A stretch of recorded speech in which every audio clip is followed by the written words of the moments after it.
ছাত্ৰ-ছাত্ৰীসকল জিঅ'গ্ৰাফীত কেনেকৈ letter mark পাবা?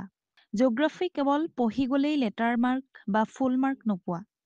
ভূগোলত কমকৈ লিখিলেও নম্বৰ কম পাবা বা বেছিকৈ লিখিলেও সময়ৰ নাটনি হ'ব। গতিকে কেনেকৈ ৩ ঘণ্টা সময়ত সুন্দৰকৈ লিখি 100 পাব পাৰা জানিবলৈ ভিডিঅ'টো শেষৰলৈকে চাবা। ভিডিঅ'টোলৈ আগবঢ়াৰ আগতে জনাওঁ যে হায়াৰ ছেকেণ্ডেৰী একাদশ আৰু দ্বাদশ শ্ৰেণীৰ প্ৰশ্ন উত্তৰ আৰু নতুন নতুন আপডেট পাবলৈ আমাৰ চেনেলটো ছাবস্ক্ৰাইব কৰি ল'বা।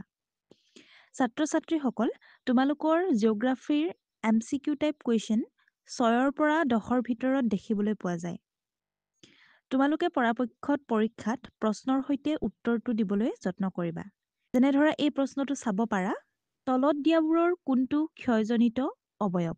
ইয়াত অপশ্যন দিয়া আছে বাৰখান, উলুমা উপত্যকা, গ্ৰাব আৰু ড্ৰামলিন। ইয়াৰ উত্তৰটো হ'ব উলুমা উপত্যকা। তোমালোকে উত্তৰ লিখোঁতে লিখিবা যে উলুমা উপত্যকা হৈছে এক ক্ষয়জনিত অৱয়ব।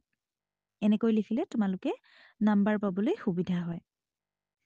এক্সামত যদি 1 নম্বৰীয়া প্ৰশ্নসমূহত ডেফিনিশ্যন দিবলৈ আহে অৰ্থাৎ সংজ্ঞা দিবলৈ আহে তেতিয়া তোমালোকে 2ৰ পৰা 3 লাইনহে লিখিবা। যদি বেছিকৈ লিখা তেতিয়াহ'লে সময় নষ্ট হ'ব। গতিকে যদি 2 নম্বৰ আহে তেতিয়া তোমালোকে কাক বোলে লিখি তাৰে এটা উদাহৰণ দি দিলেও হ'ব।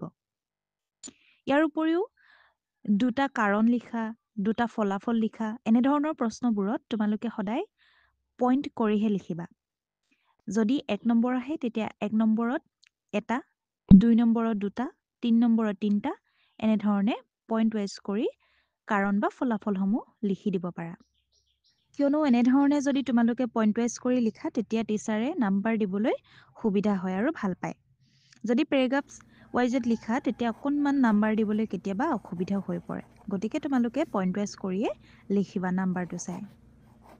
ইয়াৰ উপৰিও 1+2 = 3 এনেধৰণে তোমালোকৰ প্ৰশ্ন আহে। যেনে ধৰা এইটো হিমবাহ কাক বোলে? ভূ-আকৃতিক প্ৰক্ৰিয়াত ইয়াৰ ভূমিকা চমুকৈ বৰ্ণনা কৰা।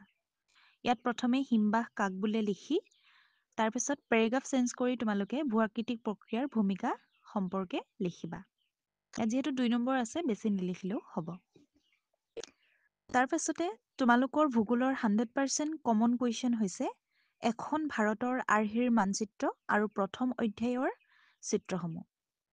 ভাৰতৰ মানচিত্ৰত 2+2 এনেকৈ আহে। তোমালোকে যদি মানচিত্ৰখন আঁকা তেতিয়াহ'লে 2 নম্বৰ পাবা আৰু লগতে আৰু 2 নম্বৰত তোমালোকৰ কিছুমান আৰ্হি বহাবলৈ আহিব।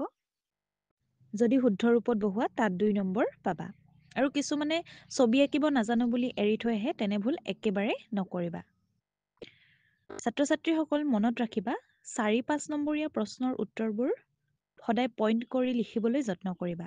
এনেদৰে লিখিলে শিক্ষকে নম্বৰ দিবলৈ সুবিধা হ'ব আৰু পইণ্ট ভালকৈ লিখিলে নম্বৰ কাটিব নোৱাৰে আৰু পেৰেগ্ৰাফত নম্বৰ কাট খাবও পাৰে।